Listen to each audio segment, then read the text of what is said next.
and it gets harder and harder, and just more and more dependent on welfare because they're creating the need for the welfare. And if they had their way, the most evil people would even take away the welfare. They'd say, no, let them go to concentration camps.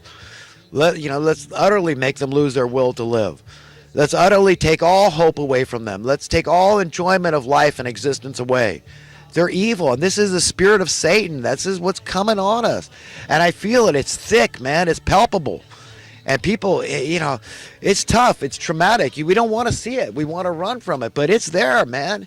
It's there. I mean, that's it, man. There's no hold bars anymore. They're saying, this is it, man. We're going for broke. Okay, they know too that their time is coming because they've been so roundly exposed. This is God acting through people. People are exposing them as friends of God. This is their duty, their obligation, a commission, a commandment, a compulsion that righteous people have. They can't shut up. And so politely, diplomatically, introspectively, they are correcting people and exposing the evil. So they know they don't have much time, these evil people, the evilest ones. They know that this charade is coming to an end. This money printing class cannot have this privilege, this prerogative to oppress us increasingly forever and ever under the guise, oh, this is progress, this is just evolution of the economy. Oh, don't ask us, we're going to try this. It didn't work before, but we'll try it, we'll double down on it. And then they just make everything worse and worse and worse. This is their plan. They don't ever want things to get better for us. That's antithetical to what they want. They want us dead, basically, in a nutshell. And that's not being paranoid. That's not being cynical. That's not being hyperbolic, exaggerating anything, okay? These are some bad actors, man. These are some sick puppies that are bent on their own destruction, unfortunately. And I'm sorry, but it's still our job to hold our hand out to these people and not be their judge, just to be a friend and just presume that they're deceived. And if you do that, then you will do your best to convince them that they're wrong. We've got to do that with humility, not losing our own self-esteem. We've got to have high self-esteem, God's servant. What higher self-esteem could you have than that? We're all God's servant. If we're a friend to humanity, unwittingly you're serving God. You're being a friend to God by just being a friend to humanity. That means caring and loving, wanting the best for everybody, not some people. Believing in ideal principles and precepts, a very American idea. Gosh, I've been having a hard time shutting up, so I'm going to race through a few final current events. Ann Coulter stopped at Berkeley. I guess I talked a little about that and how stupid this is. This has got to backfire on all these they're not anti-fa, they're anti-free speech, anti-FIPS, that's what they are. Fascist. I mean, how are Trump supported fascists? You think I'm a fascist? I'm totally anti-fascist.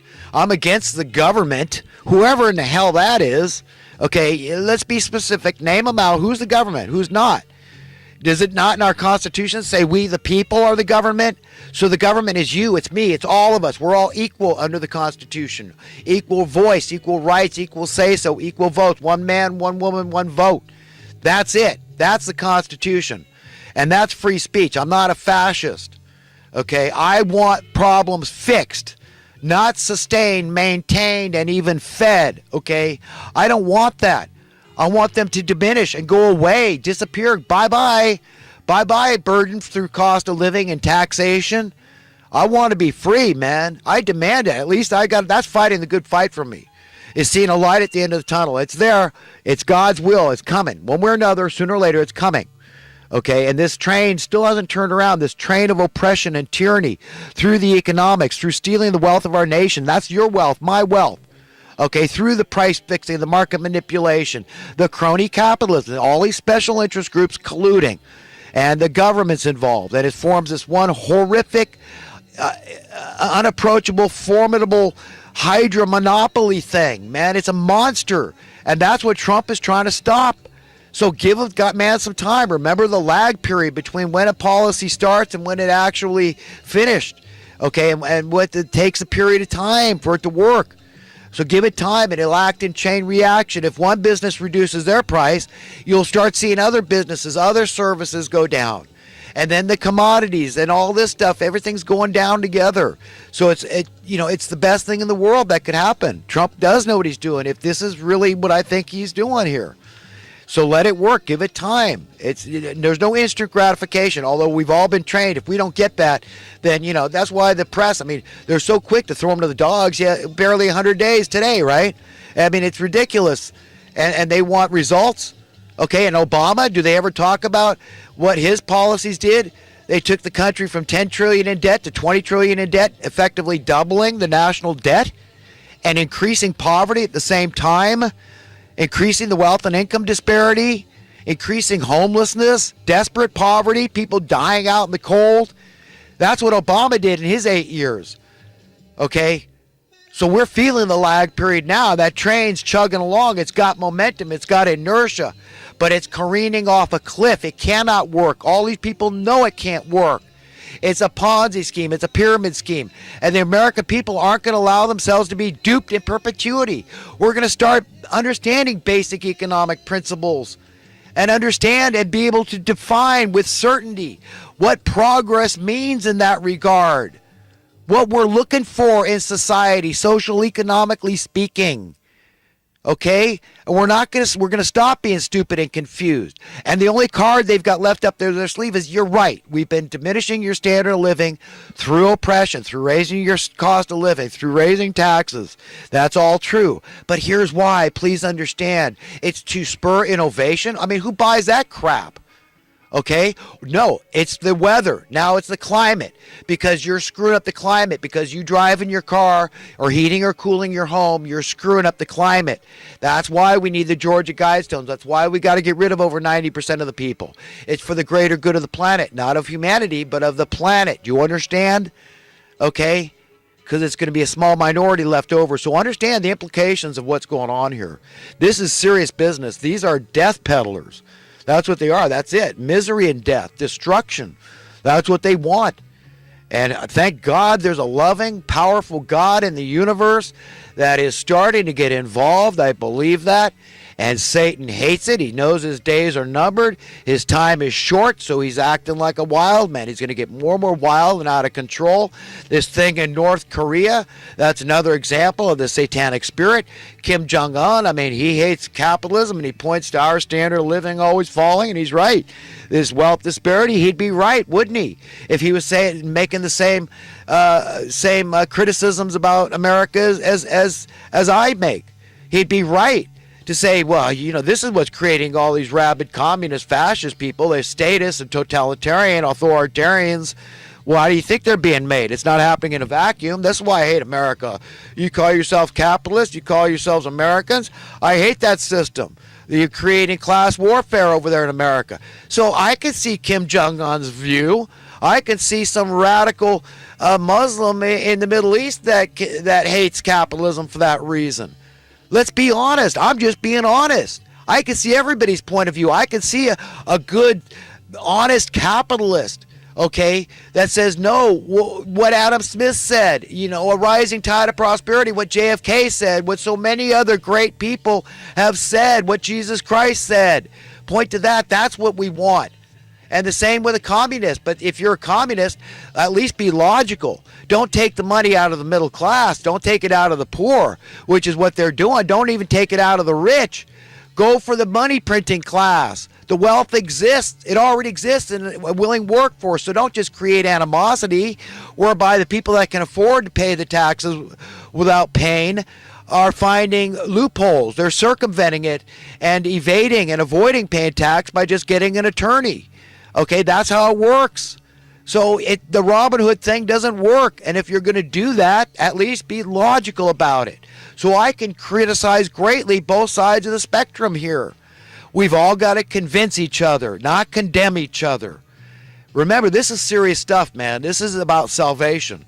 Remember how it all ties in with spiritual things, the things of the Bible, things of God, holy things, eternal things, matters of what's real and what's not, right? What are truly valuable things and what are, marginally valuable and what are of no value. Okay, we've got to get those things straight in our collective heads and in our individual heads and go out there and help others then.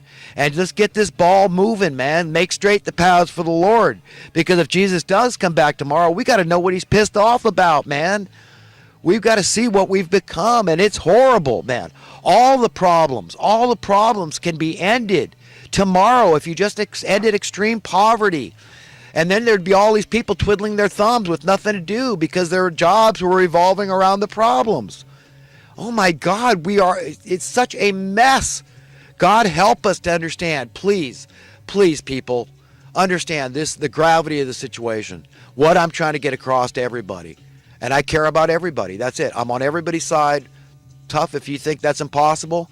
I'm telling you it's not. Jesus said so. You're supposed to love your enemy. That's all I'm talking about here, is just giving a damn, realizing that your welfare is another's welfare. Another's welfare is your welfare. Okay, it's like that. It's just symbiotic. And that's how it works. If you want to be free, you want things to get better for you, you want to be liberated, you want to be secure, okay, then you've got to care about the security, welfare, and liberty, and prosperity, and freedom of other people. Their security. That's it. And if you don't, you're a pissant. And you're on your way to hell with the hypocrites. If you think that you can embrace this double standard in perpetuity, you can't. You cannot do it. It's never going to happen. It's like saying you can offend your conscience and get away with it. That's the whole blasphemy of the Holy Spirit thing. Where's the Holy Spirit coming to us? From our mind, our spirit, our soul, our conscience. It's when you feel compunction. I did wrong. I said the wrong thing. I've got to apologize. I've got to get on my own case. I've got to let God correct me. Okay, I've got to accept the conviction of the Holy Spirit of truth.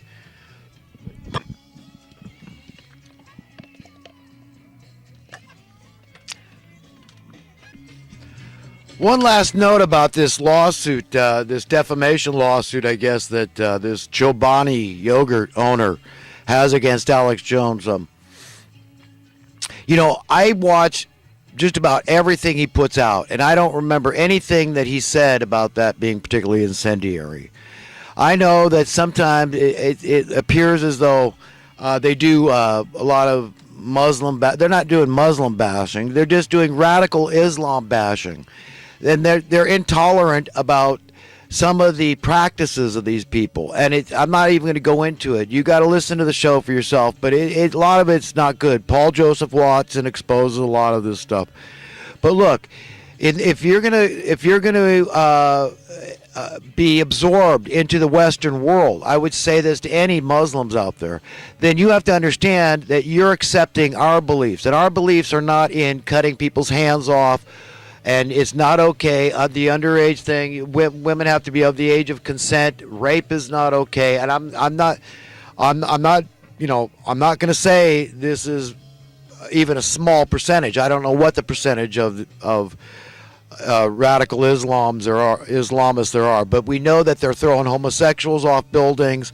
I mean, some of the horrible things. I mean, look at the stuff the barbaric things that ISIS or Al Qaeda does. I mean, killing Christians and then eating their organs. I mean, we're not going to accept any of this crap, and we're not going to be intimidated, and we're not going to accept random acts of violence. It's not going to go on. We don't want that. Okay, so I understand that Alex is perturbed about this and the whole refugee thing. I mean, yes, we know who created the wars. I mean, we're taking the blame. The regular American people are taking the blame, and the vast majority of American people were totally against this stuff. I mean, the bailout of '08, all this stuff is all part and parcel. It all ties in to these dubious wars where they're trying to distract us. Okay, they're trying to cause problems somewhere else because they don't want us to be focused on what they're doing in stealing the wealth of our nation right out from under our noses. That's where it all comes back to. So the devil's in the detail of all these people. And I say, look, if I was born in the Middle East and I was brought up a devout Muslim, I mean, we've got to understand that it's a whole different paradigm. But, they've got to adopt our beliefs. They've got to integrate into our way of life, and not all of it. I mean, not if it's bad, but you have to accept that we are a more tolerant people, and free speech is paramount to us. We've got to say whatever we want to say, and when you start suppressing this free speech of another, where does it end? And your own free speech is implicated and is shut down. So nobody's got free speech. It'll affect Muslims as well as Christians and Jews, and it'll affect capitalists and communists. It'll affect every gender, race, creed. Okay, all these people. I mean, there's nobody is exempt from being there's having their speech shut down. We've got to stand up, and even if somebody's hateful in their speech, that's fine. Let them be hateful. Then that exposes who they are. We know they're a hater, and that we know that we're not to trust anything they say because they're a hateful human being.